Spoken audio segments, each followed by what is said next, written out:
This conference will now be recorded.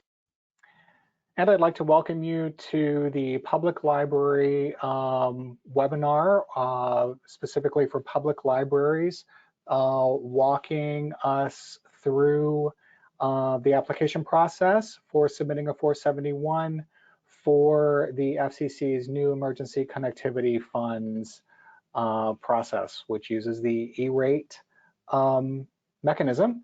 So here with us is Lori Gurman, the state's E-rate coordinator, to tell us all about it. Thanks, Lori. Thanks, Don. Thanks everyone for joining us. And Don mentioned, if you have questions, you can put those in the chat. Don's going to be monitoring those. But please don't hesitate to ask questions. I hate feeling like a talking head, so I welcome the questions. And I know for many of you, I'm going to reference, how this compares to E-rate. I know, some of you may not apply for E-rate, right? But so just bear with me if you wouldn't mind. But like I said, as we go through this, please do not hesitate to ask questions. Now, to get started, because we're still getting lots of questions about, what is this Emergency Connectivity Fund? How does it work? I conducted several overview webinars. And, at that point, we were waiting on clarification from the FCC. So before we actually get into the form itself, we're going to talk about some of those questions where the FCC has come out with their FAQ. So we're going to cover the questions that I've seen most frequent. Again, just to make sure that everyone's on the same page. I conducted a session this morning on the 471 for schools, and we're still getting lots of questions. All right, and we still don't have all the answers. All right, but as we get that information, we will be sharing that. All right, but again, just want to give you another quick overview, help you remember, what ECF is, how it works, what are the deadlines, and that kind of detail. All right, so please, again, I appreciate your patience. So here we go. So the ECF, the Emergency Connectivity Fund, this was passed by Congress in mid-March as part of the American Rescue Plan, and it is providing $7.17 billion for emergency, we call it off-campus connectivity, but it's, when we refer to a school district, it's off-campus, off library property, all right? So basically paying for the things that the federal E-rate program, historically has not. So it pays for the internet connection as well as a tablet or laptop, for the patron to use, off that library property. So this will be a reimbursement to both schools and libraries. So the application process, we're having a very abbreviated filing period. It actually opened on June 29th, and this window, we refer to it as the 471 filing window because we're using a version of E-rate 471. So that window, as I said, opened on June 29th, and it's only open for 45 days. So the deadline is going to be August 13th. I don't know what it says, the fact that it's closing on Friday the 13th. You can read into it as you will, all right, but that is the deadline. Now, this first window is, the purpose here is to be proactive. So it'll be proactive request for purchases from July 1, 2021 through June 30th, 2022. So if you are familiar with E-rate, excuse me, think of this upcoming, E-rate filing window. But as I said, all right, the deadline is August 13th. And if I suddenly mute myself, my throat is a little scratchy. The session we did this morning with the schools took about 2.5 to 3 hours because we had lots of questions. I do not think the session will go that long, all right? But if I do suddenly have to mute myself, I do apologize. It's to clear my voice, and then I'll be right back. So just giving you a heads up. So now when we talk about, what's eligible for ECF, so again, it's anywhere where education or library services, occur off campus. All right, so again, it's that patron taking home, it could be taking home a tablet or, coming into one of your library branches and checking out a hotspot. All right, so it would cover that, basically that cellular data plan for use off campus. So this also includes service on a bookmobile, but this is beyond, the E-rate eligible service for your bookmobile. What I mean by that is E-rate currently funds a hotspot for the bookmobile so that patrons can come to that bookmobile, and you can conduct, library business. We can take this a step further under ECF if you want to put a more robust Wi-Fi connection on that bookmobile so that patrons could, you could park in a community center parking lot. Right, it could be in the parking lot of, a homeless shelter, where patrons could come, maybe sit in their vehicles, sit outside and use the Wi-Fi that's being transmitted from that bookmobile. All right, so again, that service would be available. Now, ECF, the push is to use the commercial service that's already available, within the communities. So ECF will not pay for a build out, all right, to provide, or excuse me, where there's already commercial service available. All right, so because I've gotten the question from a number of libraries saying, we want to put some type of, external Wi-Fi on our buildings to push the signal out, that would cover, multiple communities. Well, ECF will not pay for that if there is some commercial, some commercial service already available in those communities, which is pretty much what we see, for most of those communities around our branches. All right. So, and Don, thank you for putting that in the chat. All right. So again, the Wi-Fi that E-rate currently does pay for those bookmobiles, it's in order for you to basically conduct library business. So ECF is taking it beyond that. All right. But again, if you're looking at doing a build out to provide to a community, you're going to have to prove that there's currently no commercial service available. All right. Because one of the things that ECF can pay for is a fixed internet connection at the home. All right. So if you're looking at, offering that to patrons, I've heard of some libraries looking at doing that. All right. You would have to go with a commercial service, not have E-rate pay for that build out. I hope that made sense. All right, I've explained this a number of times, so please let me know if you need some more clarification there. All right, so ineligible services, basically if E-rate pays for the service, ECF will not. So E-rate currently pays for the internet there at the library branches. All right, it pays for that, that connectivity. All right, so again, if it's something for, service there at one of your campuses, one of your branches, okay, ECF would not pay for that. This is for patrons' use at their home, or outside of that library property. So when we talk about as far as, what is eligible, it's basically a hotspot per user. So a patron could come in, maybe it's a parent coming in and they want to check out a hotspot for themselves, and maybe they have 3 school-age children, within the home. So they could come in and check out, 4 hotspots, 1 for each user, right? And ECF would cover that fund. If in some cases you're looking at, providing a fixed connection to the home and asking ECF to cover the 12 months worth of service, again, I've heard of some libraries looking at doing that. All right, and that would be eligible, but you want to be careful because we cannot have duplication. All right, so basically, the library paying for that fixed connection, if the school district is also looking at paying for a fixed connection, it's not going to pay for 2 fixed connections there at that, within that house, right? And Rose, your question of what is commercial service, it's the kind of service that you would receive now at your home, like say through Time Warner or AT&T. It could be a fiber connection, it could be DSL, but think of, the type of internet that you would typically have at your home. All right, that's what we refer to as commercial service. All right, it could also be, say from a cellular company, where you could, put a hotspot there for the home to use. All right, so let me know if you need more information there.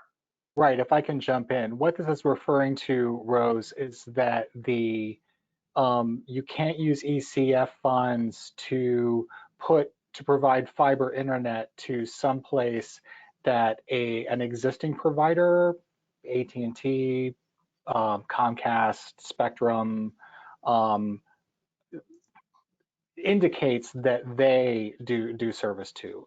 So it's actually a fairly I don't know that there's been actual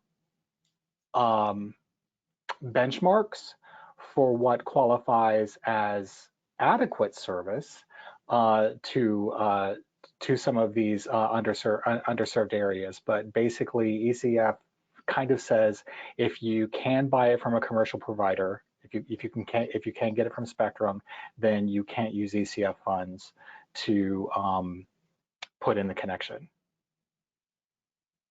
Perfect. Thanks, Dawn.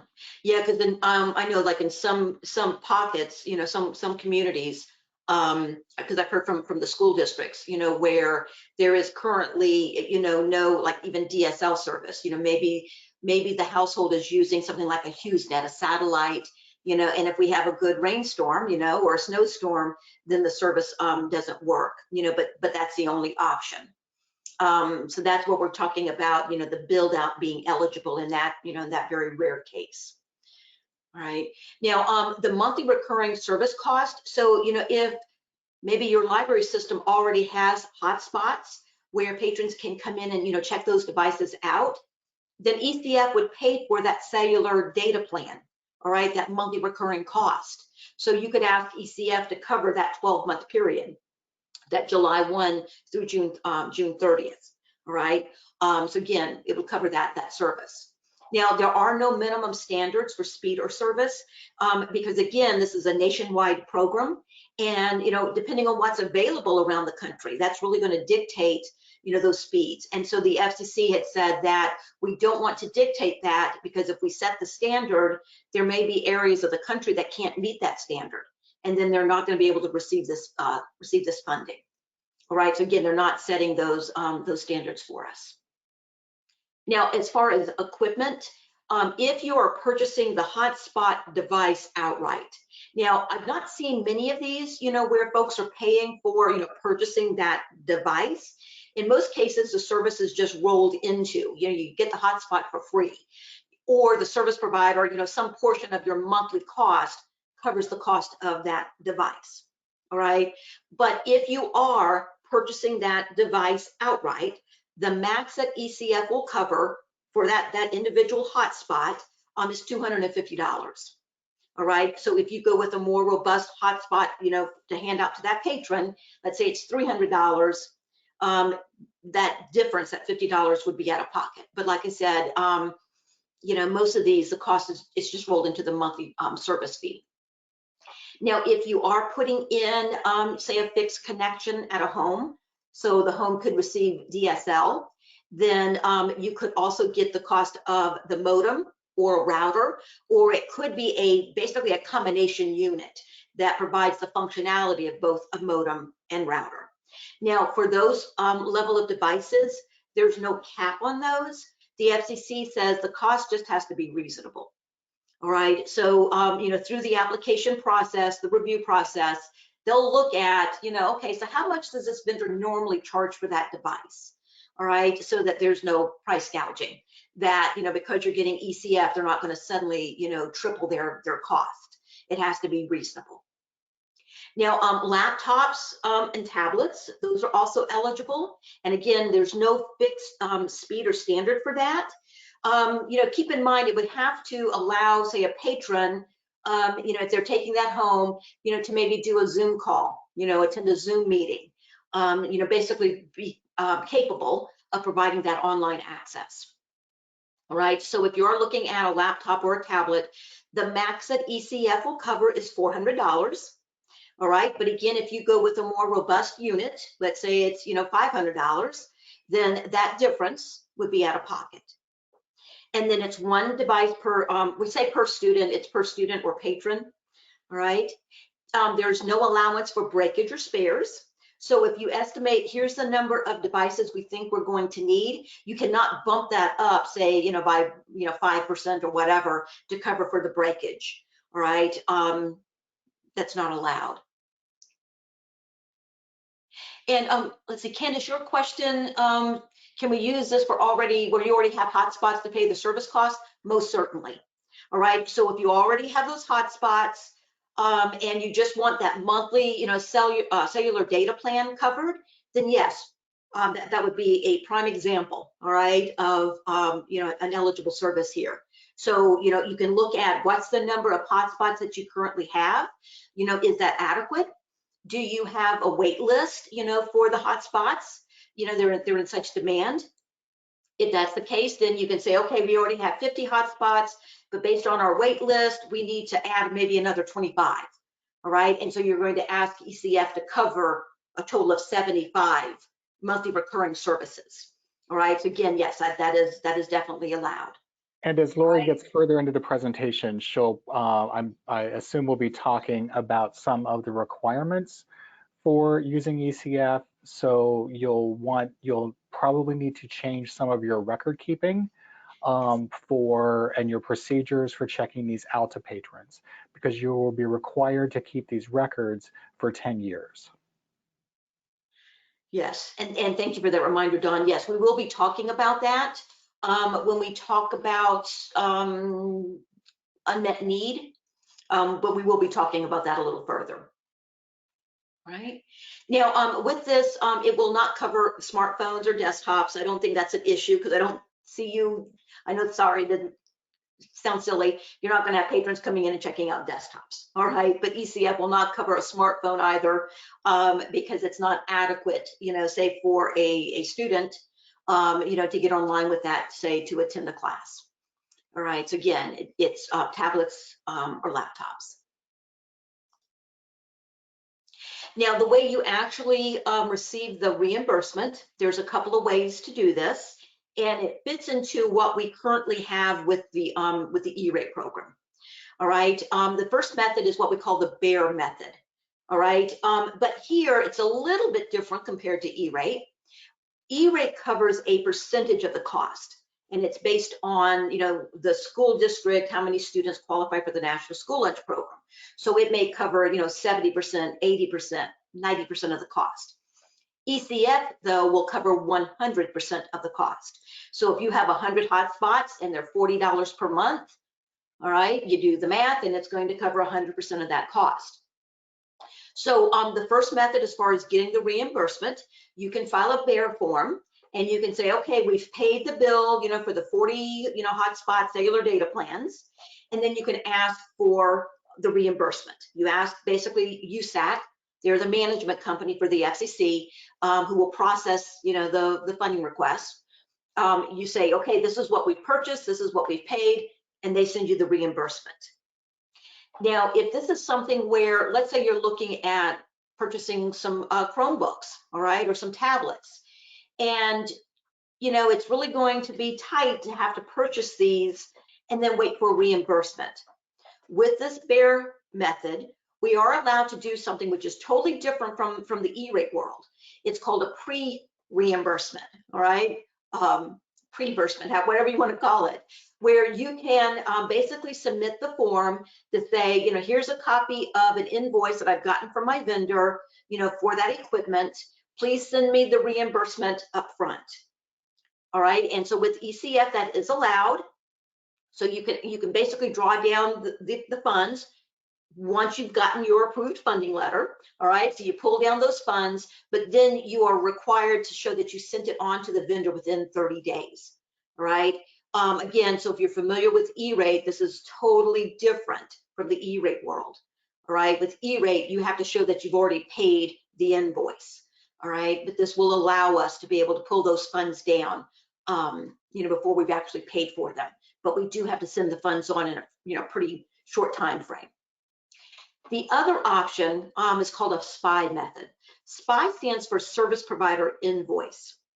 In the E-rate world, it's up to the applicant to decide, do I want to file the form to get the reimbursement, or do I want to have my service provider do that extra paperwork and get those funds.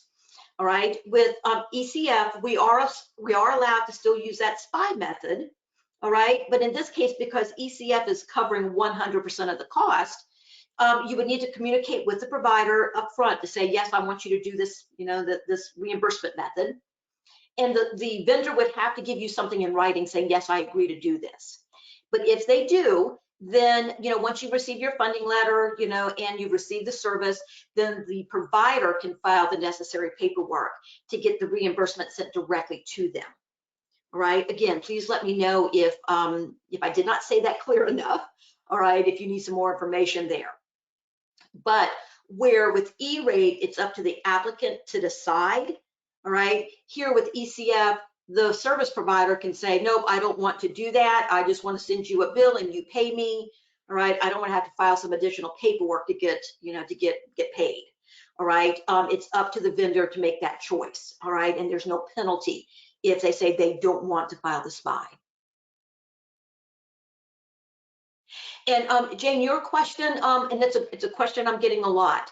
So with the BEAR method, if you're paying that monthly hotspot cost, then you can file the BEAR. You can file a BEAR monthly if you choose. You can, with the BEAR, we have to show that we've received the service. All right. So you could file a BEAR on a monthly basis, and pull down that reimbursement. You could wait and do it every 3 months. You could do it, every 6 months. That's up to you. Okay. A lot of folks will wait until, like with E-rate, will wait until the end of the funding year and then ask for all 12 months. All right. But again, since ECF is covering 100% of the cost, you may want to file the BEAR form more often. And let's see, Don, I'm looking, there's a few more questions here. Let's see, Rebecca, can we do a mix? For example, getting reimbursed afterwards for hotspot monthly charges and doing the pre-reimbursement for the laptops? Most definitely. When we get into the form itself, we're going to have different funding requests. All right. So if you've got, say that monthly, that cellular data plan, that will be one funding request. And then you can have a separate funding request for the hardware. But yes, you can certainly do that mix. And Michelle, your question, without considering the SPI method, is it correct that the pre-reimbursement would be best for equipment and not service fees? That's the way I've looked at it. I got that question this morning in my school presentation, because we're not allowed to get the reimbursement when we talk about that monthly recurring service until we've actually received the service. So it would require filing if you want to ask for that pull down, all right, to get that pre-reimbursement for service, you would have to file the BEAR every month. That's a lot of paperwork. All right. So the way I'm envisioning it, it's envisioning it is using the the normal BEAR process. I pay the invoice, and maybe once a quarter, then I file a BEAR to pull down the reimbursement, and then use the pre-reimbursement for the hardware. Okay. So again, I hope that helps.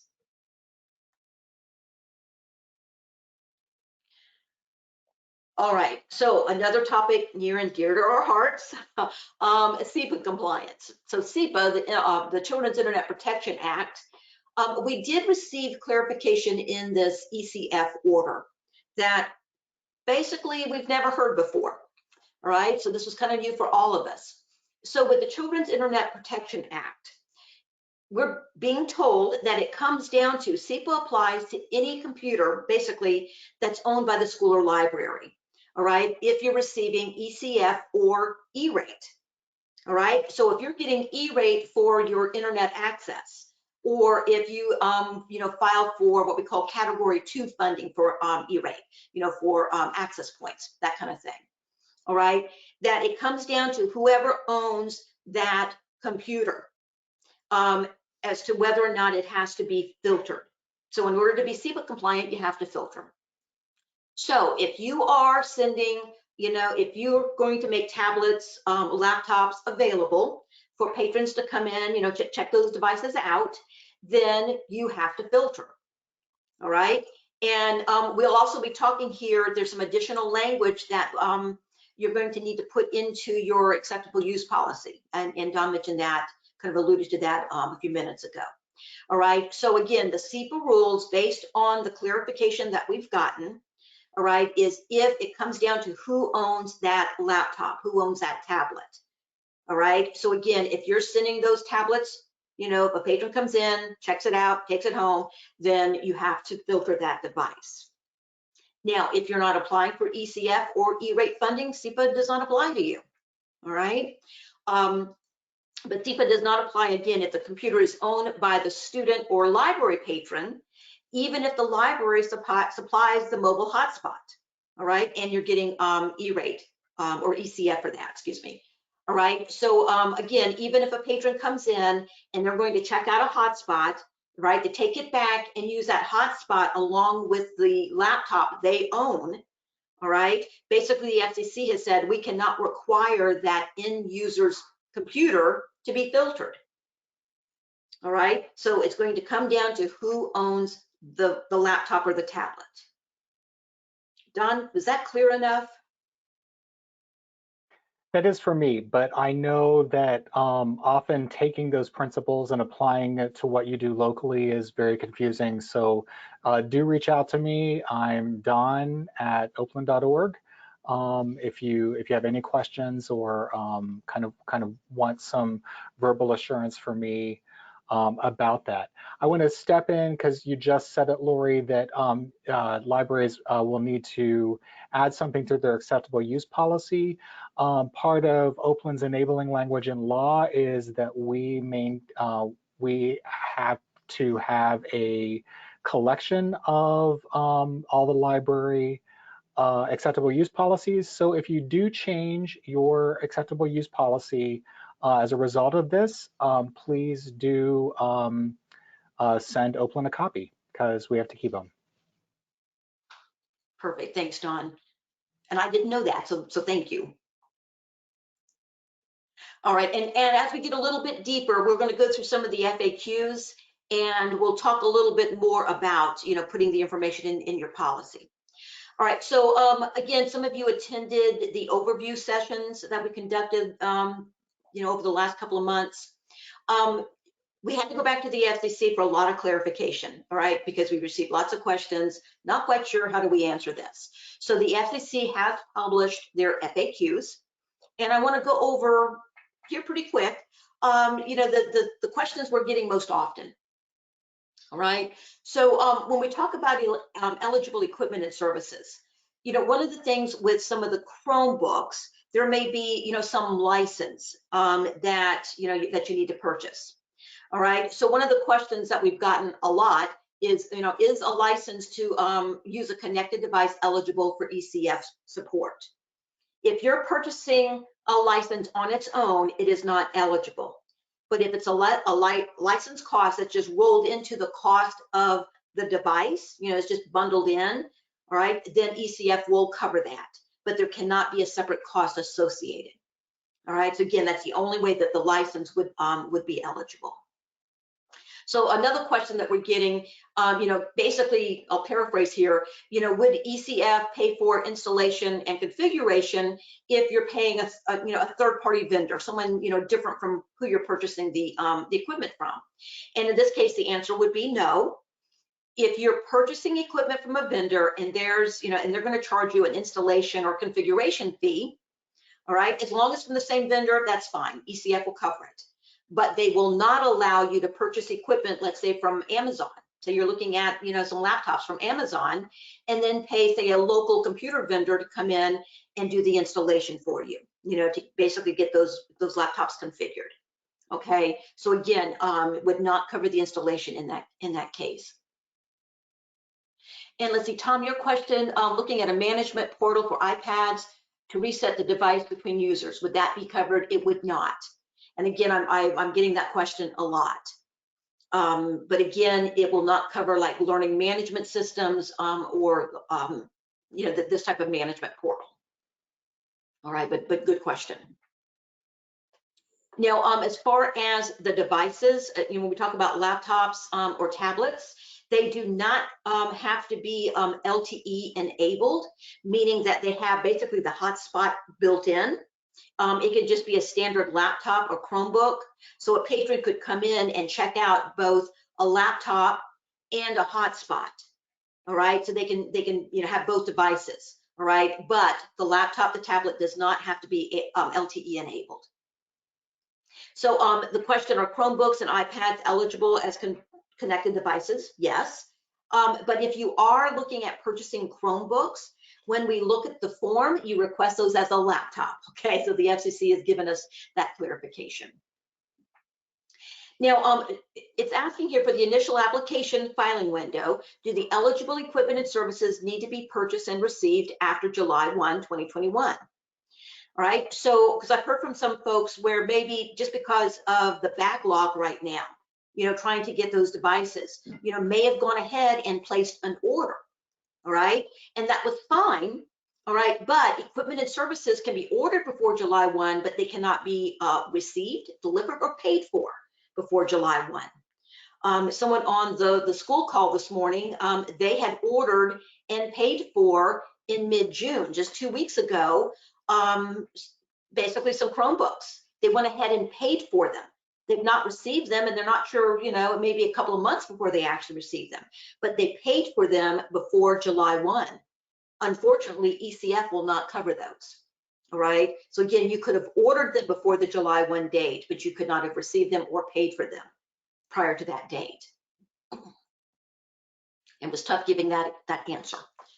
Now, if there is money left over after this initial round of funding is complete, there are signs that there will be another 471 filing window for reimbursement costs extending from the beginning of the pandemic. And what date did they give, Lori? Like are they talking about like January 2020? It was March 1, 2020. So yeah, right. So basically, we have no idea what the demand's going to be. We know that there's $7.17 billion in the pot, but let's say only $5 billion is requested. So the plan then is to do a second window for retroactive.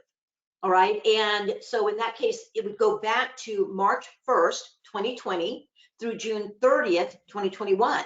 So this school district I just mentioned, where they've already paid for those devices, they could possibly get that covered during that retroactive window. The problem is there may be record keeping requirements that you did not, in your inability to predict the future, did not actually keep from March 2020 through June 30th, 2021. So we'll have to see what the rules are if there is money left over and they open up another window. Correct. Yeah, and also keep in mind, if you did have, if they do this, this retroactive, we do have that window. Of course, there's no double dipping. So if you received other CARES Act money that maybe you used to pay for some of that monthly recurring cost, you cannot also ask ECF to cover it. This would be for, those costs that, you did not use some other federal fund to pay for. Now, this may seem like a strange question, but we've actually had this happen for the eligible equipment and services. So for the initial application filing window, we're talking about monthly services that were prepaid prior to the adoption of the order. All right. So what we saw, during, the height of COVID, where, some companies gave you a better price if you went ahead and paid for maybe, 2 years, 24 months of service up front. All right. Well, if you did purchase that, and here we're talking about service, so those cellular data plans.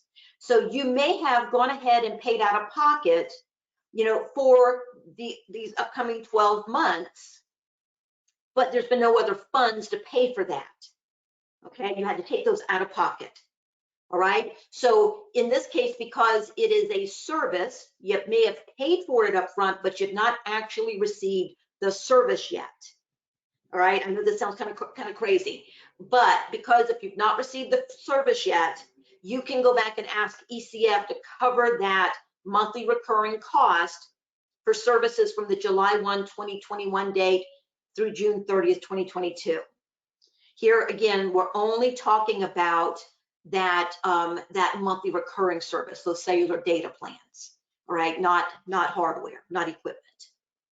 Okay. Now, kind of in reverse here. So can applicants prepay and seek support for multi-year contracts? All right, so if you, talk with a, cell provider and kind of the same thing, it's like, well, we'll give you a better price if you go ahead and pay for 24 months, starting July 1, 2021, going through June 30th, 2023. All right, if you do that, ECF will only cover the 12 months, all right, that July 1, 2021 through June 30th, 2022. So if you pay for any time beyond that June 30th date, all right, for this first window, ECF will not cover that cost. All right, so please let me know if you have questions there. Now, this next question, we've talked about this a little bit. So if you've already bought those hotspots, you bought those last year, can we use ECF support for the monthly service cost? And again, most definitely, it would be for those services for that 12-month period. Last question here is, who owns the equipment purchased with ECF support? All right, well, it belongs to the school or the library, all right, as the applicant. You'll own the equipment, all right, and you have to show that you own it for 3 years. After the 3-year period, you're allowed to dispose of it. You could donate it, you can sell it, all right, but that can only happen after the 3-year period.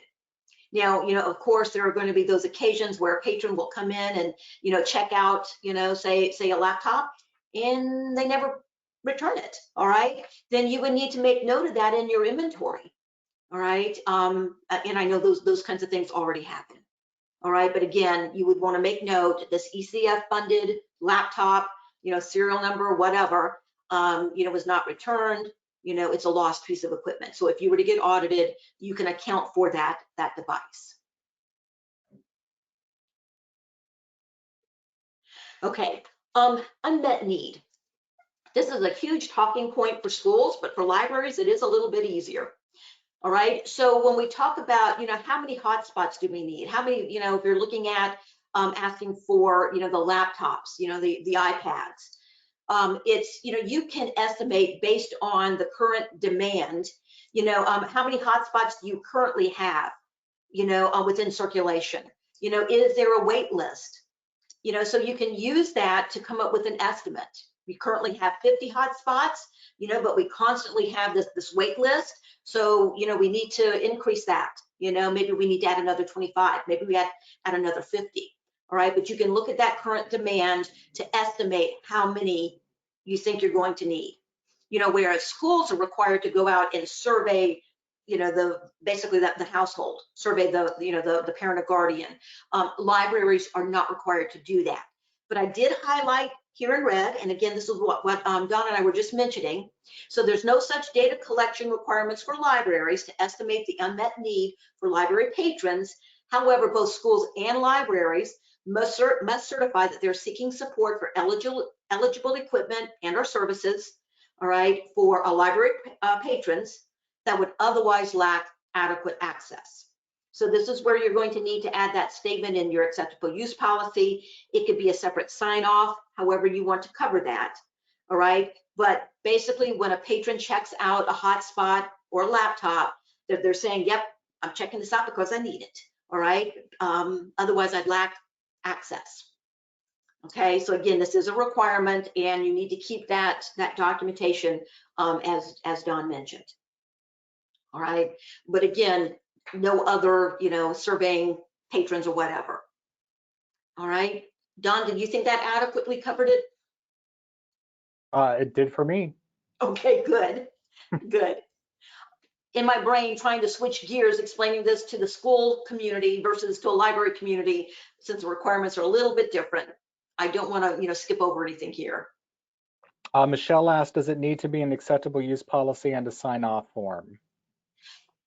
You can do either, all right? And we did ask the FCC that, you can put it in your acceptable use policy.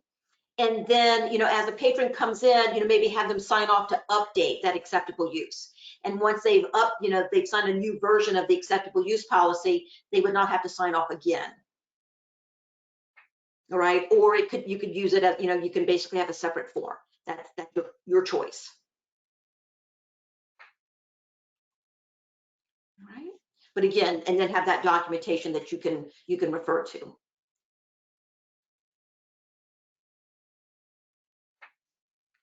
Okay, so again, if you're familiar with E-rate, you know, with the E-rate process, before we can file a Form 471, we have to show that, you know, we have a contract, you know, in place. ECF does not require contracts in advance of filing the 471. All right, so again, that's a big difference compared to E-rate. So when you go to file the 471, you know, asking for the ECF, you can just show a current bill. You know, if you already have those 50 hotspots in service and you're just asking, you know, for that monthly recurring cost to be covered, you could show a current bill. It could be a quote. You can reach out, say, to a cell provider, you know, give me a quote for X number of hotspots. But you do not have to have a contract in place in order to apply for this funding. Now, the other question here, can applicants change their service providers after they file the application? You can, that will be allowed, but we don't know what the process is going to look like at this point. All right, because that's already within the E-rate process. But again, we don't know what it's going to look like for ECF, but the FCC has said you will be able to change service providers, you know, if you find out that whichever vendor you listed on the 471 can't provide the service. All right, so that will be allowed. As far as the invoicing, as far as the timing, so you have 60 days, you know, basically to file the bear, but that really applies, say, to the hardware, to the equipment. All right, so for the monthly recurring, you know, it's up to you if you want to wait until the end of the funding year, all right, to file for the reimbursement. So the deadline is 60 days from the last date of service. So if you want, you could wait until the end of the 12-month period, until, you know, after June 30th, and then you could file a single bear for all 12 months.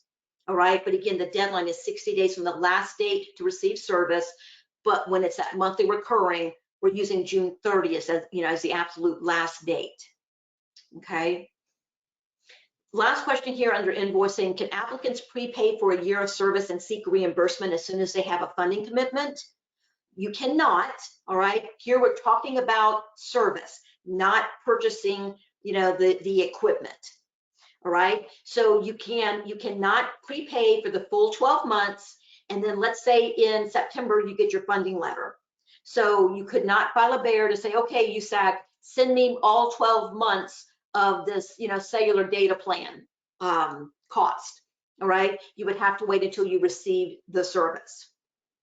All right, so again, just keep that in mind. So that's why you may want to, you know, file the bear more often. All right, so let's look at filing the form. Let's see, I'm sorry, Kara has a question. For recurring monthly service invoices, if my billing cycle is mid-month to mid-month, should I work with my service provider to see if that could be adjusted for the ease of filing? Or is that not needed? That is typically not needed. We run into that now for E-rate, and they just look at basically a bill dated, say, for July. They don't look to see, does it start July 1? So they'll look at, you know, show us the July bill through the June bill, all right, knowing that there's going to be a little bit of overlap. So Carol, let me know if that did not answer your question. All right, so as far as filing the form, okay, thank you. We go to the usac.org site. You can go to usac.org/E-rate, and you'll see the option to sign in. So if you're used to, you know, applying for E-rate, same process. When you click on sign in, you basically, you know, go through the steps, you know, signing in with the multi-factor. It's really not very hard. Username is your email address. All right. So once you log in, then you should see this kind of updated dashboard. All right. If you do not see this, please let Don or myself know, because we'll need to reach out to USAC. I heard from a couple of schools this morning that they're not getting this view. All right, so when you log in, you should see this E-rate Productivity Center. All right, that's where we go in to file the E-rate forms. If you currently have access to file a bear form, you'll see that. But now you should see this new Emergency Connectivity Fund, ECF. All right, so again, if you don't see that, please let us know. All right, and that's where we'll click to start the application. Now, I do want to point out, because for our libraries, you know, where Oakland is providing your bandwidth, all right? So your main library. Some of you may not currently go in yourself and file E-rate forms, all right? So if that's the case, it's not a big deal. We can help you get a user ID, all right? And I know I've already worked with a number of libraries where that is the case, all right? So if you don't have a portal account, or the person who is currently listed as what we call the account administrator in the portal, if they're no longer at the library, USAC can create a new account. I do have a template letter that I'm going to be sharing with Dawn, because Dawn and I both have that state level access. All right, so there's a template letter. We can help you as far as coming up with your what's called the entity number. It's how you're identified in the E-rate and ECF world. We can help you fill out that template letter, and then we send that back to USAC. All right, and then we can step you through creating that account. All right, again, it really isn't that hard. Just a couple of steps we have to go through. I won't get into the weeds and tell you exactly how it's done. All right, but again, we can walk you through that. And Michelle, your question, so if someone at our library normally files E-rate and they still work at the library, do we just use the same USAC account, or we need to have a separate account? No, just use the exact same account, and that's going to be the easiest. And thanks, Martha. Yes, Martha, we ran into that with her library, and we were able to walk through. And again, it's a very simple template letter, and I make a couple of phone calls, or Don can make a couple of phone calls, and we can get it done. And USAC right now is very responsive, getting these done pretty quick. All right, so I'm going to go through, I tried this morning with the school presentation to actually log into the portal. It kind of step you through, only if I stopped and talked a few minutes, it would time out and kick me out. So I'm just going to use my slides if everyone's okay with that. All right, and then I did a lot of annotations, as you can see. The idea here is that you can take this presentation back, while you're sitting there at the computer to fill out the application to kind of guide you through. All right, I'm going to go through and show you some gotchas, or heads up, this is what it's asking for here. All right, but hopefully you'll be able to take this presentation back and it helped walk you through. So when we log in for the first time and you click on that ECF, it's a very scaled down portal, all right, as to what we see when we're applying for E-rate. So when we first go in, it's going to say, okay, here's your organization info. And I apologize, it says school district, that should say library. I do apologize. All right, so it's going to say where you're located, all right, but then off to the right-hand side, it says file Fcc Form 471 and a hyperlink. That's where you're going to click. Now, if you start an application, and you get into this and you realize I need to go look up some more information, I'm not ready to, to finish this form, then you can log out of the portal. To get back into your application, you'll click where it says My Pending Task. When you click there, you're going to see something that says Create 471 with the application number that was previously created. All right, so when you click on that hyperlink that says Create 471, it's going to pick up wherever you left off. All right, so don't feel like you've got to, work all the way through this in one sitting. All right, but again, that's where you go back to find those previously started applications. All right, so again, if you are, if you have any experience with E-rate, this is going to be very familiar. When you start this, it's going to ask for an application nickname. This is for you to come up with. You can be as creative as you choose to be, all right? But as long as it makes sense to you. Because if for some reason, you file one application and then you realize, I'm going to file a second application because we've decided now that I want to, we want to apply for some tablets. And I didn't ask for that on my first application.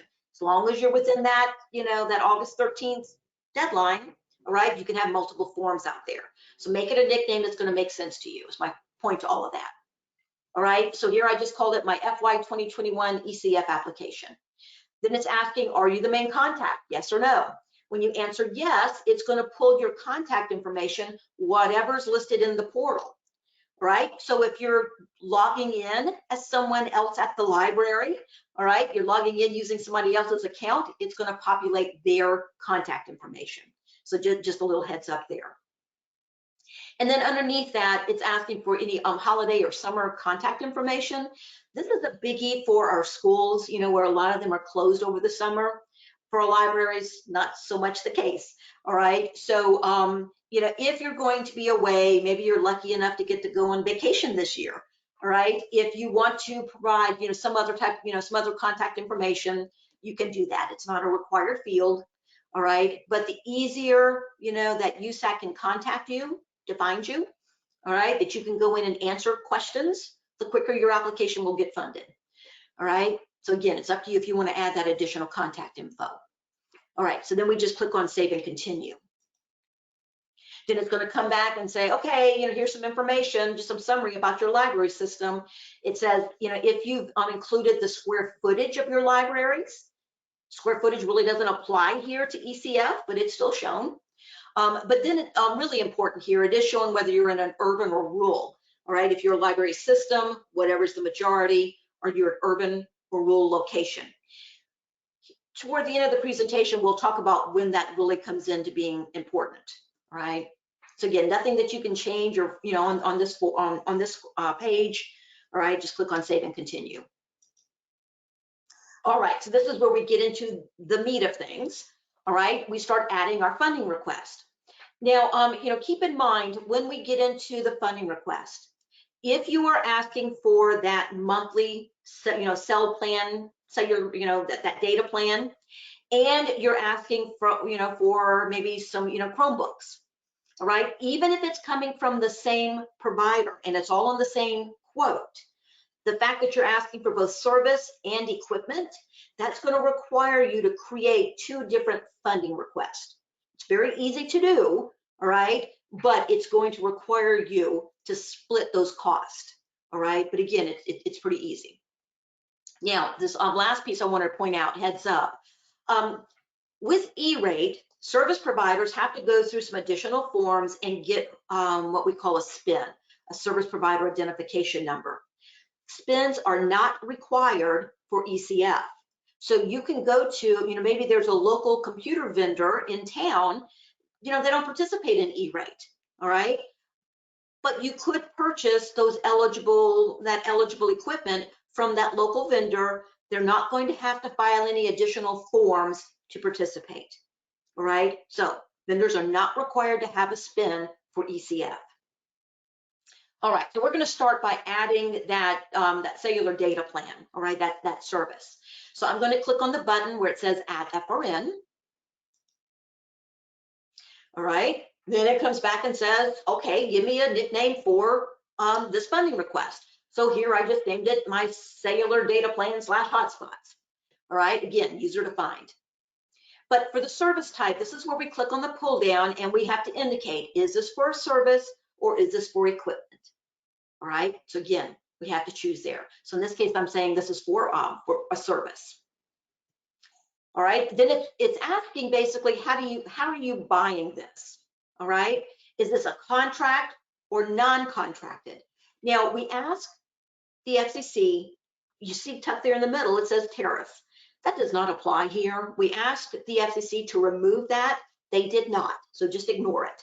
All right, so if you already have a contract, maybe you entered into a 2-year contract for those cellular data plans that's going to cover this upcoming year. You can indicate contract, but there's no requirement that you upload that contract. All right. Now, a reviewer may ask for a copy of it, to justify the cost. All right, but you don't have to upload it here. If you have those cellular data plans where you're not locked into a contract, meaning that you could cancel it at any time and there's no early termination fees, you're just paying for it on a month-to-month basis, or it's just a quote for some additional service, you're not signing off on a contract, choose the non-contracted option. All right. Now the system automatically plugs in the service start dates, the July 1, 2021 through June 30th, 2022. All right. So I would go ahead and leave that there. Someone mentioned on the session this morning that they're looking for some cellular data plans, but they're not going to start the service until they get a funding letter. Well, what if that doesn't happen until December? Well, we don't know when you might get a funding letter. I would go ahead and leave it at July 1.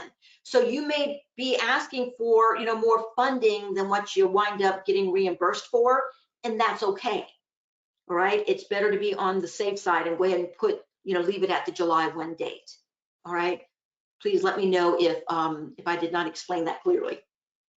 All right, so I'm going to leave my dates there, and I'll click on continue. All right, so it does ask for an account number, but this is not a required field. If you don't have an account number, if you don't know it, you don't want to take the time to go look it up, leave it blank. All right, it really doesn't serve a real purpose there. All right, but again, it's just kind of a carryover from what we see on the E-rate form. Then we go in and we search for our service provider. If your service provider does have a SPIN, most vendors will share that with you. Let's say it's Verizon, all right, or T-Mobile. All right, plug in the SPIN, that service provider identification number, and click on search. You can also search by name, all right. I did a search when I was working on my presentations on Verizon, right, where I just typed in the name Verizon, and I got back 6 or 7 different listings for Verizon, because there's lots of different SPINs depending on what part of the country they're serving. All right, so that's why it's cleaner if you do have that identification number, right? It just makes it easier for you to choose the correct vendor in the list. But as I mentioned, providers are not required to have a SPIN. All right, so if you don't have that identification number, you can put in the name. We'll look at this when we look at the equipment request. All right, so let's say you search by, say for Amazon. Amazon does not have a SPIN. You have to do the name search first. The system, it goes out and it checks the database. And if there's no vendor by that name, it's going to come back and say, okay, we couldn't find them. Then it's going to give you the fields to manually key in that information, the company name, the address, and so on. All right, so again, hope that makes sense. If they're in the database, it will come back. You check the box to indicate, yep, this is the vendor we're going with. All right, if it's not in the system, you'll key in the company info. Now, this invoicing method, this is different from E-rate, all right? There's no place on any of the E-rate forms that ask whether you want to file a bearer form or is your vendor going to file that service provider invoice, all right? But ECF, we have to let them know up front, what's our plan for this specific funding request? I know we got the question earlier, can you do a mix, all right? You're only asking for this specific funding request. All right, so if you do indicate that you're going to, that you've communicated with the provider and they're going to file a SPI, all right, if you choose that option, the system requires, you cannot move forward unless you upload a document. It has to be a letter, it can be, it could be a letter, it could be a copy of an email, something from the provider saying, yes, I agree to file a SPI. All right, you said once that information up front that the vendor has given permission. Okay, without it, if you indicate, as I said, service provider, it's not going to let you click on, or it's not going to let you continue unless you upload that documentation. Right, so again, just keep that in mind. So if we indicate service provider, you'll see in the lower left-hand corner, upload document. All right, you upload it, click on continue. Now, this is where it's asking a question about that build out that I mentioned about, if there's no commercial service available. So it's asking, is this request for a new construction or what we call self-provision network or data casting? All right, so if you're only seeking the monthly recurring cost, say for a leased service like fiber or DSL, most of what for the libraries would be cellular data plans, just say no. All right, and then click on continue. Just a heads up here, if you are saying, yeah, this is for a build out, because maybe there's a pocket of the community, maybe in a remote section of the county, that you want to ask for a fixed connection, maybe some type of microwave service, right? You would answer yes, and then it's going to have you provide additional information. All right, number one, you've got to show some documentation to prove how you determined that there was no commercial service there. And let's see, Jane, your question, do we know if the main providers for hotspots, T-Mobile and Verizon, are going to provide reimbursement? I don't know, Jane. I've heard from a number of, especially the larger companies, that have said yes, that they are willing to provide the discounted bills, all right, to do the SPI. And it makes sense because instead of, let's say Verizon, all right, as an example, instead of them having to invoice, each library, or each library system for that cost, they could file one, because the way the form works, they can file one SPI that lists, 100 different library systems and get a lump sum reimbursement. So it would be to their advantage to give, to allow that SPI. But it's really going to come down to you, communicating with the provider. And I know I've heard from some vendors that are using the fact that they will do the SPI method kind of as an enticement to get you to purchase from them. All right, but great question. All right, so on our form, we're just going with our cellular data plans, or we've answered no to the build out. All right, so once I answer no, then we give a narrative, basically explain, what it is you're looking for. And let's see, Don. Let's see, Don, would you like to give some information on what you posted there in the chat? Sorry, that was meant to answer a private question that someone sent me. Okay. Okay, perfect. Sorry. The question I received was whether a library had to add info to the acceptable use policy and have patrons sign off on acceptable use policies from anyone who checks the items out, and they'd have to keep them for 10 years. I was just saying I don't think I'd go through the trouble to change my whole acceptable use policy, because most of the library's acceptable use policy doesn't concern need. Which is more procedural to the hotspot lending or whatever you're looking for the ECF funds to support. And she asked if a Google form should be an option. So, and then I gossiped about ALA and OLC. So if anyone wants more info, they can contact me directly. Perfect, thank you. Thank you. Yeah, and you're absolutely correct. That when you look at the number of patrons, you have to go in and have, people sign a new acceptable use policy when it's just a small percentage of your patrons are coming in and checking out hotspots. It would just make sense to have a sign off right there, that anyone coming in to ask for a hotspot just signs off on. All right, but thanks for the posting. All right, so in the narrative here, I'm just saying we're requesting the monthly recurring cellular data plan cost for 200 hotspots to serve patrons that otherwise would not have sufficient access. I mean, it could be as simple as that. All right, and then we do have an option here to upload a document. It's up to you, but I would suggest, uploading, say, it could be a copy of a quote, it could be a copy of a current bill. If you're not adding to, say the current number of hotspots, or maybe if you're, it's going to be a totally separate, say, contract, for any new devices. All right, let's say this is for our current, hotspot plans or cellular data plans. All right, but you can click on upload document, upload that information, and it may save some questions when your application goes into review. If you choose not to upload the information, it's a guarantee a reviewer will have to reach out to you to say, okay, send us documentation to prove what the monthly cost is. All right, but again, the system does not require you to upload a document at this point. You can wait for the questions if you choose. All right, so we click on continue. Lori, I think in my my accidental public text, I covered up a question from Jane that said, do we know if the main providers for hotspots, T-Mobile and Verizon, are going to provide reimbursement? Oh, and I did address that. I have heard from some vendors that they are willing to do that. In fact, they're using it as a marketing ploy to get, to get applicants to choose them. But it would really come down to communicating with the provider, because they're going to have to give you something in writing that you can upload in the portal. Thank you, Lori. It depends on the vendor. Okay. All right, so now that we've given some explanation in the narrative, we just click on continue. All right, so we've given it that base information, the key information.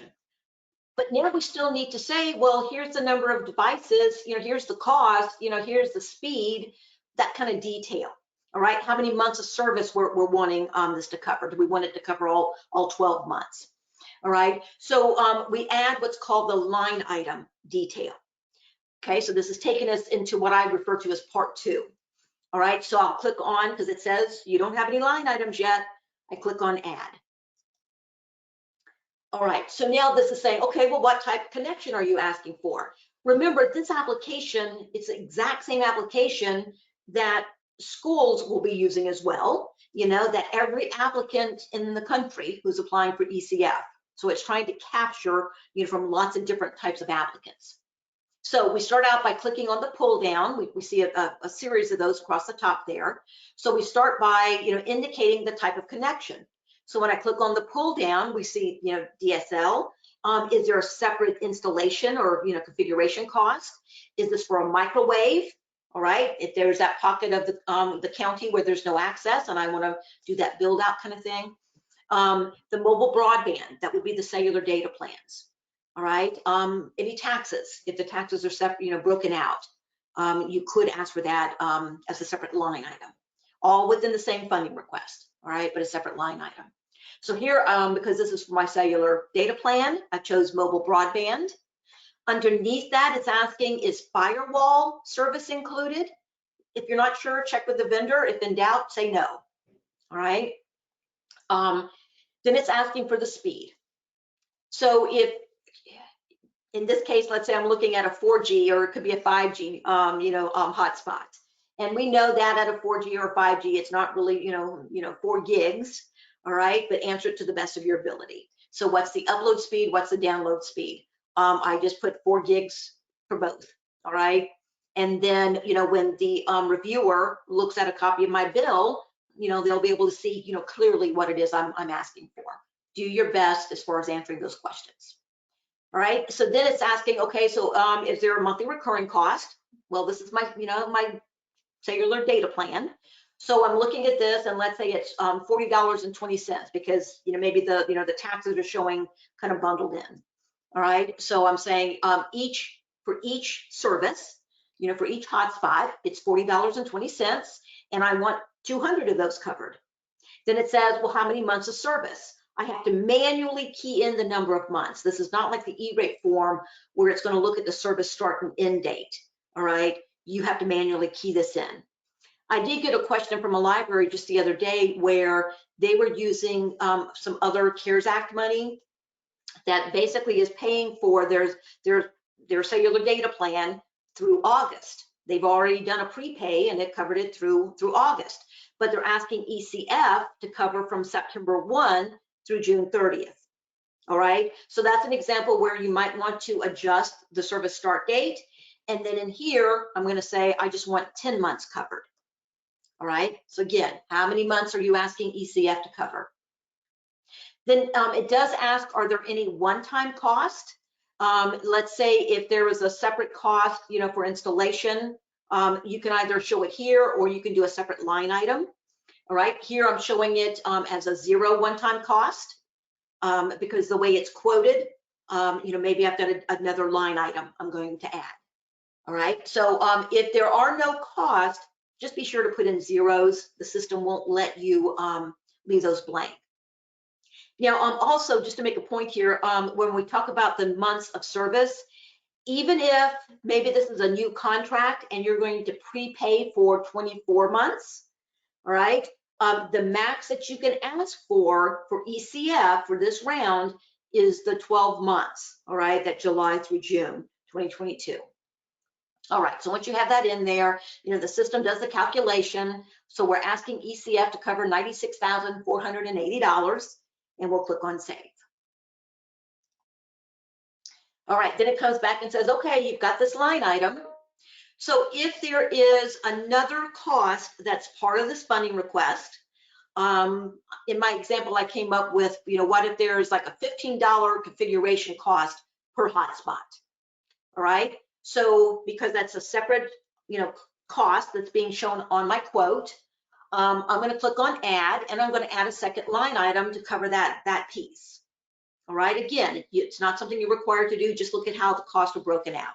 So I just clicked on add again.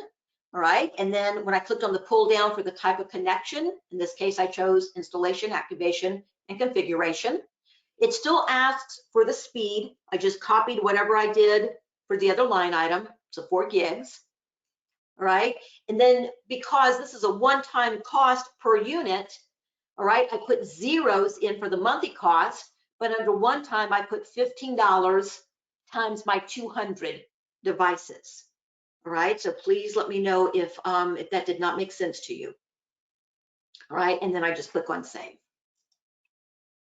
All right, so now it's showing me, okay, here's your funding request, and you've got 2 line items. If there are any other costs, all right, you can, click on add those. But, for this example, I'm going to say, yep, this is all that I've got for this request. So I'll click on save and continue. All right, so now it's showing, okay, here's that funding request. Here's the total amount that you're asking ECF to cover, and it shows that combined calculation, the cost for the service as well as the installation. All right, but let's say we want to ask for the equipment. And again, even if it's from the same vendor, because it's a different service type, we have to file, or list a separate funding request. All right, so I'm going to click on the blue button that says add FRN. It's going to ask me for a nickname for this request. So this one I just called Chromebook request. I click on the pull down, but this time I'm going to choose equipment instead of service. And because this is simply based on a quote, I'm not going to purchase until I get a funding decision.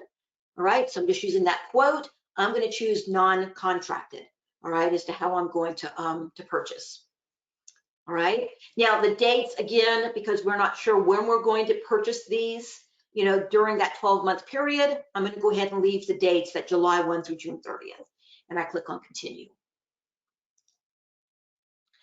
All right, just like we saw before, we have to go out, search for our vendor. Let's say in this case, I'm going to purchase from Amazon. All right, Amazon does not have a SPIN. I put their name in. I click on search.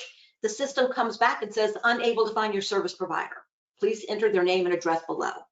All right, so then you're going to provide that information, and it'll show you with an asterisk, for the required fields. All right. Then we get the same question again, what's your invoicing method? Because again, it's by funding request.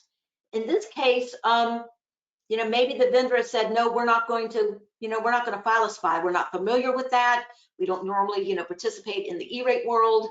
All right, we're not going to do the SPI method. If that's the case, you choose the radio button for applicant. No need to upload anything. Click on continue. Just like we saw before, you get the narrative, and I'm saying we're seeking 320 Chromebooks to serve patrons that do not have sufficient access to a device. All right, again, just give a brief explanation. Again, you can upload a copy of the quote, to justify or to show the reviewers, the dollar amount, or wait until they ask for it, your choice, and click on continue. All right, now because this is it's for equipment, the pull downs are going to look different. So here, when we click on the pull down for type of product, we see laptops, tablets, a modem router combined, or is it just a separate modem, separate router? Is there separate taxes or reasonable charges? That taxes, reasonable charges could be a separate maybe shipping cost. Vendors may roll the shipping cost into the cost of the device. They may break it out. All right, if it's broken out, I would add a second line item for the shipping. All right, if you're purchasing the hotspot device, that's the last one in that list. All right, well here, because I'm choosing Chromebooks, and the FCC has said a Chromebook is a laptop. All right, I chose laptop from the type of product. Then I have to manually key in the make and model. All right, so in this case, again, making things up, I said this was a Samsung Chromebook 4 Plus. All right, you can copy it off your quote, whatever. Then we see the same thing. Is there a monthly cost? Is there a one-time cost? Because I'm purchasing the equipment, there is no monthly recurring cost. I put zeros there. But under one time, I say, okay, these devices, the quote I got, they're $350 a piece, and that includes a license, maybe. All right, and then I put in the quantity, 320. All right, the system does the math. There's no number of months because this is a one-time for equipment. All right, and then I just click on save. All right, so if you're done adding the line items, all right, we can click on save and continue. But as I mentioned, if there's a separate, setup fee, a separate shipping fee, you could add those as separate line items if you choose. All right, so if you're done adding the funding request, all right, I'm going to click on save and continue, and it comes back, and I apologize if the bottom line is cut off there on your display, but if you're done adding the funding request, we can click on review.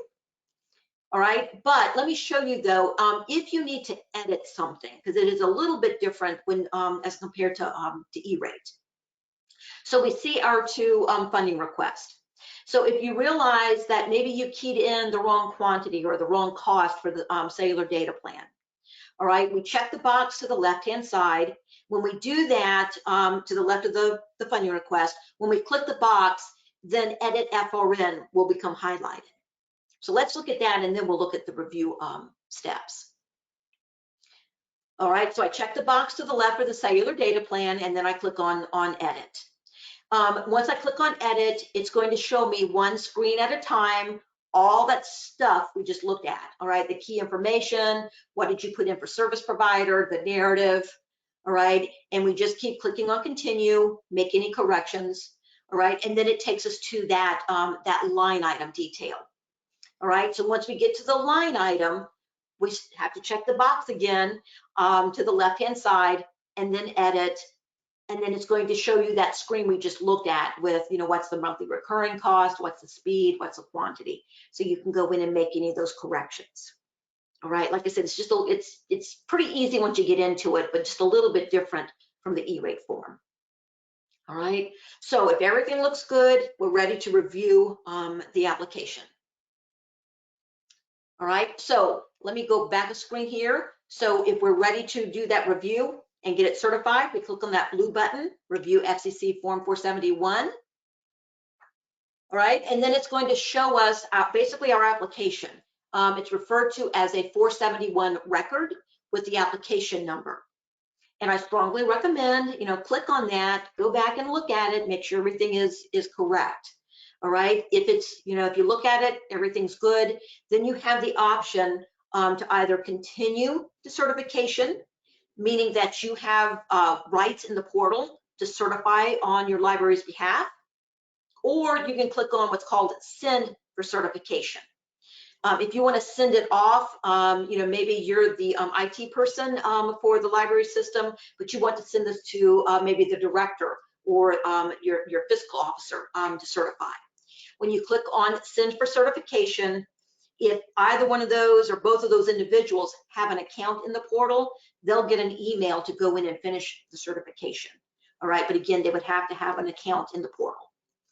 All right, to review this, again, this is a little bit different from what we see, compared to E-rate. When I click on that 471 record, all right, it's a hyperlink. There's no place where it's going to pull up a full PDF document to show you the entire form. All right, it's going to show you one section at a time, and you have to choose which section you want to look at. All right, so it's going to show us, you can click on summary, and then you can say, well, show me the contact information. You can click on funding request. Now, unmet need, this may not, because you don't get the same questions under unmet needs that schools get, so you may not get that option. All right, but let me show you what it looks like when we click on funding request, if you want to go in and review it. The first time I went in, it's not real self-explanatory.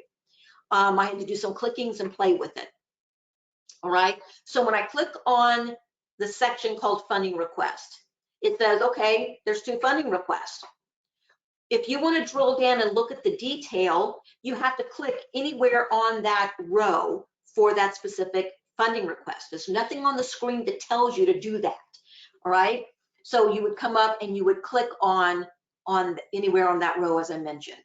When I click on that, then it's going to show me, okay, here's the information, the line item detail. Now, when we see FRN line items, okay, I've got an arrow pointing there which shows mobile broadband. You can click there and it'll drill down a little bit further, all right, to show you the per unit cost and the detail that you entered there. But like I said, there's nothing on the screen that says click here. All right, your little pointer here, that is not a back button. All it does is just slide the screen over to hide that left pane there. All right, it just toggles back and forth. So again, it's not a back button for the form. Again, just if it saves you a few seconds trying to figure out what's going on, it was worth my putting the slide together. All right, so we're done reviewing the application. We're ready to complete the certification. All right, so we'll do that by clicking on Continue to Certification. All right, when you do that, at the top, it's going to show us, here's the total funding commitment request amount that's listed on the application. So if you have multiple requests, it just adds everything up. All right, and then we see the certifications. Now, again, obviously you want to read these over carefully. Even if you've got experience filing for E-rate, some of these certifications are a little bit different. All right, but so let's take a little bit closer look here. All right, I'm not going to sit here and read all of these to you. All right, but like I said, read through them, make sure that you're comfortable with them. You know, it's everything from, yes, I have permission to submit this, you know, on behalf of my library, that certifying that you're basically in compliance with the rules, you know, that everything that you put on this form basically is true and complete and accurate to the best of your ability. All right, that your library system, you meet the definition of a library in our state, all right, and so on. So as I said, just, you know, go through one of these certifications. It says that, you know, yes, I certify that whatever we're asking for ECF to cover, it's going to be based on need. All right, so again, read through, make sure you're comfortable with making those certifications. Now, down at the bottom, this is different from what we see with an E-rate 471. But it's a good thing because it's cutting out a step. All right, it's asking, have you already certified your status of compliance with the Children's Internet Protection Act on an Fcc Form 486 or 479 for the relevant funding year? All right, well, if you filed that 479 that Oakland requires every year to indicate whether you're SEPA compliant or not, you've met that requirement. All right, you could answer yes. If you have not filed a 486 for your own request, you know, you could tie it to that. All right, but it's asking, you know, have you certified your SEPA compliance for this 2021 year? All right, if you answer yes, you're good to go. If you answer no, let me show you what that view looks like. All right, and again, this is a little bit different with, you know, most of you being on the Oakland application, where you would have already sent that form 479 to Dawn to indicate whether you're SEPA compliant. All right, so a little different for you. But if you do answer no to that question, then it's going to say, okay, well, here are the SEPA certifications. It's the same thing that we see on that 479 or the form 486. Checking the first box indicates that yes, you are SEPA compliant. All right. The second option means that I'm not SEPA compliant, but I'm working at it. Third option is I'm not SEPA compliant, all right, basically because it's not required. Again, keep in mind, if you are only asking for the hotspot, that cellular data plan, you're not sending home a laptop or a tablet with the patrons, you're not required to be SEPA compliant, even if you're sending the hotspot home with the patron. All right, so there should not be an issue even if you say that you're not SEPA compliant there. All right, if you're not sending those end user devices. Don, do you concur on that?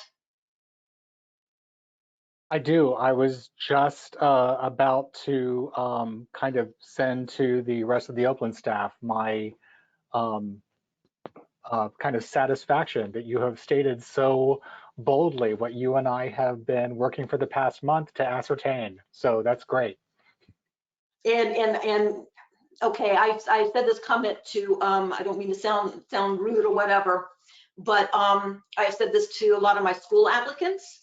And like I said, I don't mean to sound rude or whatever, misspeak. that as long as there's E-rate, there will be prayer in schools. Well, as long as there's E-rate and ECF, because it's, please don't let me screw up, okay, or say the wrong thing. But that is our understanding right now, all right? Because it really is coming down to who owns that end user device, all right? So again, that is our understanding. And related to certifying for SEPA compliance, that's when, while librarians, you probably haven't seen these particular questions because we phrase things a little bit differently when you're doing the required annual OPLIN paperwork. If you want to change your SEPA designation, it's too late for the current funding year. We've already filed our 471. But anytime that you want to, we're going to be opening up that window to get OPLIN's E-rate paperwork here in probably a couple weeks. And so if you want to change it for either for this or for applying for any of the grants that the state library is making available, just reach out to us and we can give you a link. Perfect, Don. Thank you. And this is something, and Donna, hope you don't mind my sharing, because I know some of you, again, because OPLIN, is providing your circuit for your internet access, say to your main library, you may not have, you don't apply for E-rate for other things, all right? But, once you have that portal account set up, and if you decide that, yes, we're going to move forward and become SEPA compliant, then that also opens up that E-rate funding called Category 2 funding that would cover things like, access points, for your library facility. All right. If you need new routers or new network drops. So it would open up, that you could apply for that funding as well. So just making a plug there, if you decide to look at some of that other E-rate funding that's available. All right, there is no training site available, basically where I can go in and do kind of like a dummy submit and see what it looks like. You should get some, some pop-up that says, thank you, your application has been certified, some confirmation. When you get that, be sure, do a print screen or whatever, something to keep that information. Just a couple of housekeeping things here with the portal, just to kind of show you where things are located. As you're going through this form, you're always going to see that blue bar at the top where you see dashboard. And if you want to get back to this screen quickly, anytime you click on dashboard, it's going to bring you back to this screen. All right. Once you submit your form, if you want to go back and take a look at that application, if you click where it says My Applications, you're going to see, basically a table there. And if you've got multiple applications, all right, you'll see those listed. And then just click on the 471 number, all right? So it'll be ECF and then that application number. That's a hyperlink, all right? You can drill down and it'll be a view similar to what we saw when we did the review, where you can click on summary, funding request, and so on. Now, to log out, if you're new to the portal, it's better if you do the formal log out versus just closing your browser.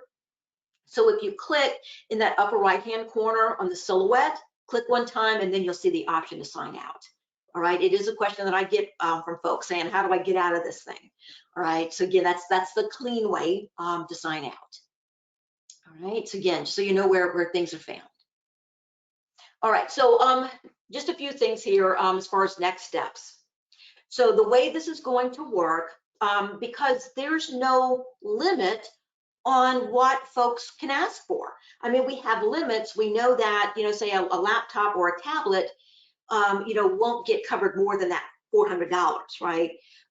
But there's no limit as far as the number of devices you can ask for. Okay, so the way this will work is USAC is going to wait until after the window closes on August 13th. Then they're going to basically add up, all of those requests. What's the demand? Did the demand exceed that $7.17 billion? Okay, so again, they're going to wait until after. No funding decisions will be made until after that 45-day window closes. Now, the FCC has set goals for USAC as far as, basically going through and approving applications. We hope that they, that they meet these goals. but the goal is that 50% of what we call workable applications will be funded within 60 days of that August 13th date, all right? That closes the window. And workable means that there's no real obvious issue with the form, all right? And then the other goal is that within 100 days, 70% of the applications will be funded, all right? So there's no first in, first out, all right, as far as, who's going to get the first funding levers, all right? Unless the funding exceeds the $7.17 billion.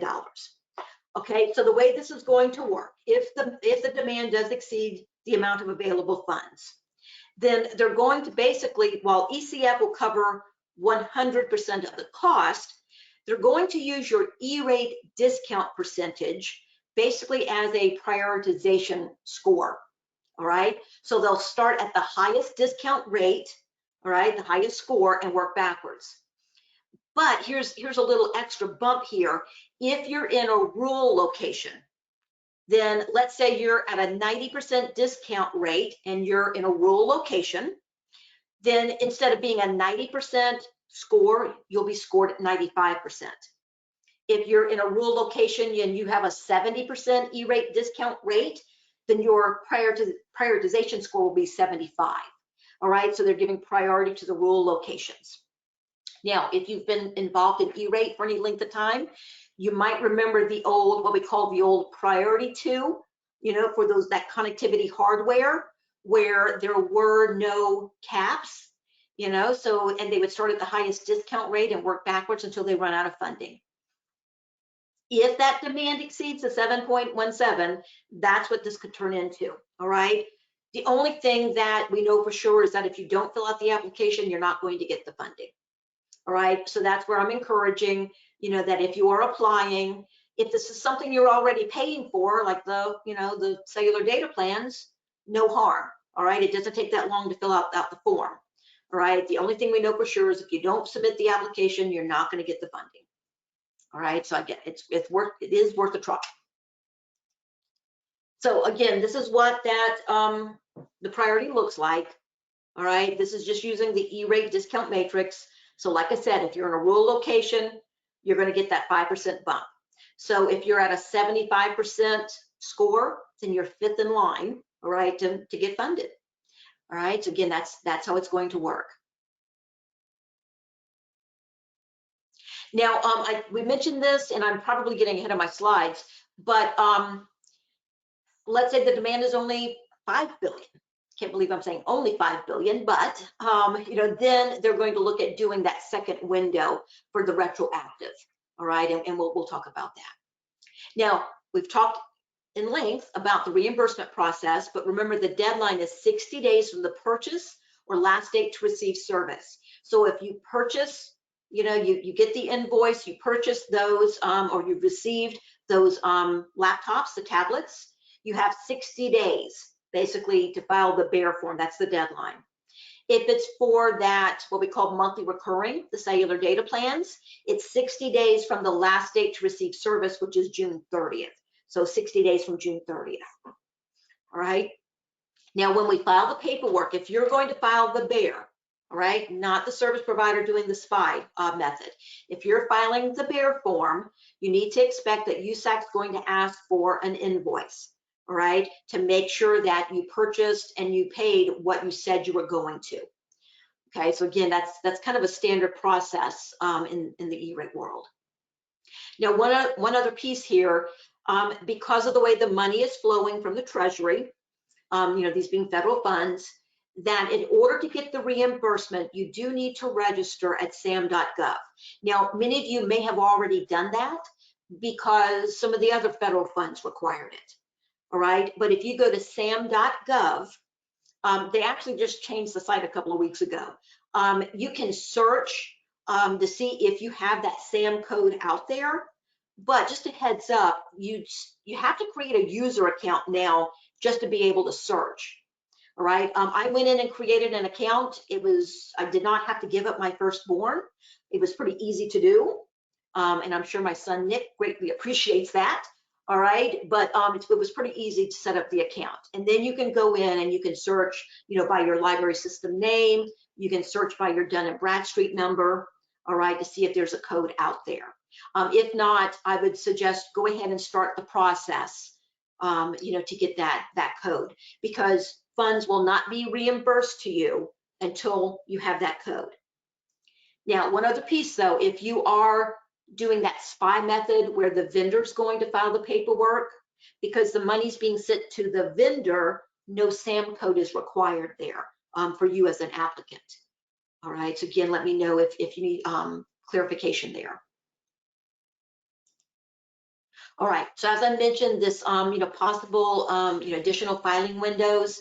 So again, they're going to wait to see what's the demand, and if there's still funds left, the FCC has the freedom to set another window type. They could do a second proactive window. Our guess though is that if there's a second window, it's going to be for retroactive purchases. All right, and if we do get a retroactive, it's going to go back to March 1, 2020 through services through June 30th, 2021. All right, basically that period of time that this first window would not cover. And they're just going to repeat that process until all of the funds are gone. All right, so again, at this point, we have no idea, how quick that will be. And it could be that, that once this first year, once we get past this first 12 months, because, maybe you ask for 300 tablets, or, Chromebooks, and then maybe you decide I'm only going to purchase 150, or maybe you decide I'm not going to purchase any at all. All right, so then the FCC will have to wait until the end of the 12 months, how much money gets reimbursed. That's why they have that short 60-day deadline. How much money actually gets paid out to determine, are there any additional funds to give us additional filing windows? All right, so again, we may have to wait to know about that window until that point. And let's see, Rebecca, your question, my board was wondering, let's see, say we apply for funding for laptops, tablets, and the demand is too high so that the funding is not given. We aren't on the hook for buying those, correct? That is correct. So that's where I am strongly suggesting, if a vendor pushes you to sign off on a contract so that you're on the hook, whether you get funding or not, I would not sign that contract. All right, if they give you a quote, communicate with the vendor that, this is dependent upon, getting the approval. All right, I would not sign off on a contract where you're on the hook for this. Just because you put it on this ECF 471, that does not put you on the hook. All right, so hope that helps. All right, and I've been telling lots of folks that. Like I said, I would go ahead and apply for it. We don't know what the demand is. All right, so yeah, I'm a former IT director. I was at a school district for 10 years. And I would not want to be on the hook for something. All right, so make sure you communicate that with the vendor and check any documentation that they give you. Check it over to make sure there's no requirement that you're going to buy it, whether you get funded or not. Sorry to belabor the point, but it's really important. Are there any other questions?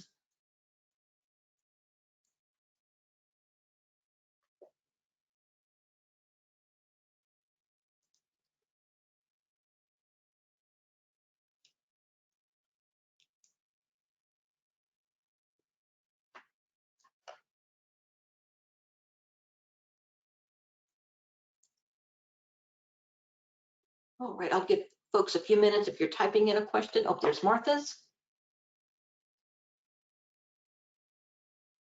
Yes, so Martha, that is correct. So you file the form through USAC, all right, because that's where the 471 is sitting. The SAM.gov, in that process, it's going to ask for banking information, all right? So if you file the BEAR form, they need to know where, because it's an electronic transfer, like an ACH transfer. So it's that SAM.gov site, very secure site, where you're going to provide the banking information so they know where to send the money to. So that's why you're required to do the SAM.gov and have that done at the point of asking for the reimbursement. All right, but good question. That's exactly correct. Very good. So yeah, USEC is for the application and review. SAM is for actually transferring, sending you the money.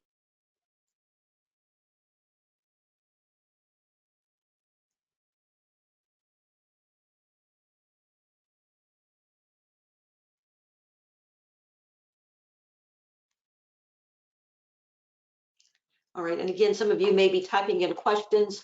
Here's my contact information. So, you know, reach out. You can reach out to myself, reach out to Dawn. All right, that's what we're here for. All right, in Kara, see in your example, the narratives on the form, very concise. Should we also keep it short and sweet? I would keep it short and sweet. You know, it's that's what I would do. All right, it's just to give USAC just kind of an overview of what it is that you're looking for in that narrative. They're going to look at, you know, whatever bill you upload, if it's a copy of a quote, they'll be looking at that as well to get, you know, further detail.